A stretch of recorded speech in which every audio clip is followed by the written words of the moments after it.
Several weeks ago, Il y a plusieurs semaines, lors d'un vote visant à permettre aux étudiants transgenres d'utiliser les toilettes de leur choix, vous nous avez assuré que ces politiques étaient parfaitement sûres puisque ni vous ni les forces de l'ordre ne pouvaient fournir un seul exemple d'un étudiant transgenre ayant agressé une fille dans des toilettes dans une école de n'importe quel État où que ce soit en fait.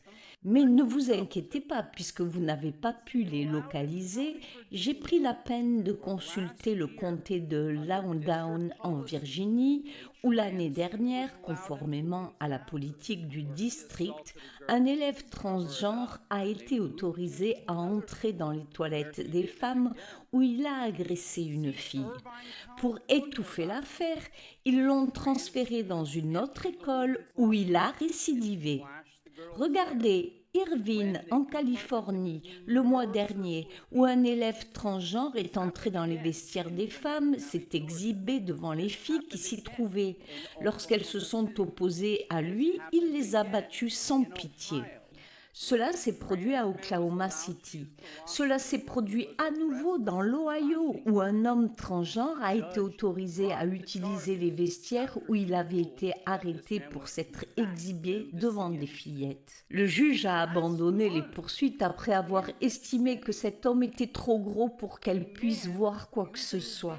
Le mois dernier, dans cette ville, un homme, dans une scène tout droit sortie du Silence des agneaux, a traqué et tué une joggeuse parce qu'il voulait, je cite, lui ressembler. Et avant que vous ne disiez qu'il s'agit de preuves anecdotiques, notez simplement que dans une enquête sur les détenus transgenres dans les prisons fédérales, la moitié d'entre eux ont été condamnés pour agression sexuelle et 90% d'entre eux ont été condamnés pour des crimes violents, ce qui est bien supérieur à la population carcérale générale. Il convient également de noter que dans chacun de ces cas, les auteurs avaient soit changé de pronom, soit subi une transition, soit bénéficié d'une thérapie d'affirmation du genre et d'aménagement en conséquence. Pourquoi est-il important de le noter? Probablement pour la même raison que nous reconnaissons en tant que société qu'il ne faut pas affirmer que les personnes souffrant d'anorexie peuvent être en bonne santé de quelque manière que ce soit, qu'il ne faut pas affirmer qu'une personne souffrant de schizophrénie entend des voix, il ne faut pas non plus affirmer qu'une personne en proie à un épisode maniaque a de grandes idées. Car lorsque vous laissez quelqu'un dépérir dans son trouble mental, c'est-à-dire les hommes qui se prennent pour des femmes, il va inévitablement se déchaîner, se faire du mal, ainsi qu'à son entourage, blesser des gens, blesser d'autres personnes.